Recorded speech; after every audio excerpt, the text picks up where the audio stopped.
बिस्मिल्लाहिर्रहमानिर्रहीम। अस्सलाम वालेकुम नाज़रीन, मैं तुहाडा मेज़बान असगर गुजर। तुसीं भी हेरो गुजर टीवी फॉलो हर रोज़ बेहतरीन ते अलग क्वालिटी जनूर लैके दोस्तें की हाज़र होई। अज माशाअल्लाह मझ दूसरे सूए दी कद शान दोस्त चेक कर सकते।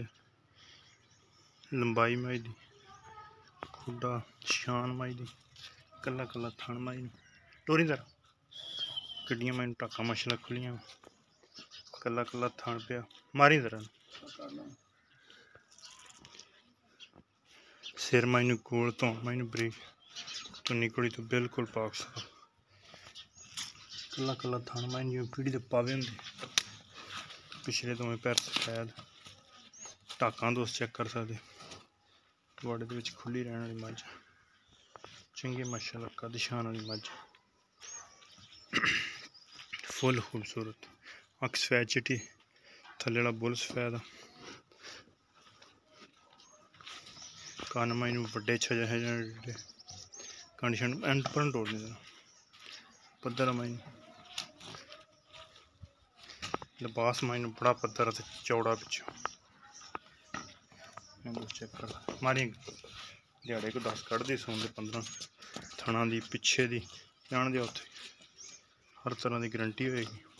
दूसरा मैनू सुआ सूना, दूसरा माल अंदर, कद मैनू बहुत वड्डा वा, पिछले पैर दोवें धोते हुए, कल्ला कल्ला थन मैनू मुठ मुठ का, सिंग मैनू गोल, लिबास दोस्त चेक कर सकते। मझ पट्टा बाहर कड़ कड़ टुरती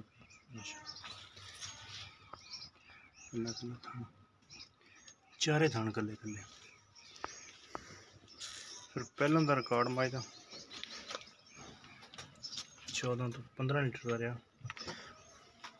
इत्थे इधर अस्सलाम वालेकुम, की हाल है भाई जी? ये किनवा सुआ सूना माई ने? दूसरा पहले माई कितना दुध कर दी? 18 लीटर कर दी रही पहले माई। ऐतकी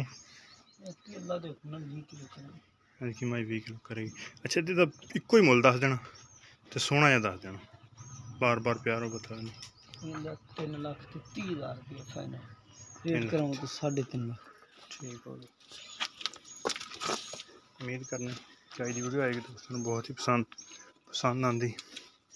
लाइक शेयर तो माशाअल्लाह दे कमेंट। माशाअल्लाह बड़ी मझ उम्मीद करने का वीडियो आएगी दोस्तों बहुत ही पसंद आती। लाइक शेयर तो माशाअल्लाह कमेंट। बड़ी नस्ल जात वाली बड़ी मझ। अगली तो नवी बेहतरीन वीडियो फिर हाजिर हूँ। उस टाइम तक अपने मेज़बान असीर अल्लाह हाफ़िज़।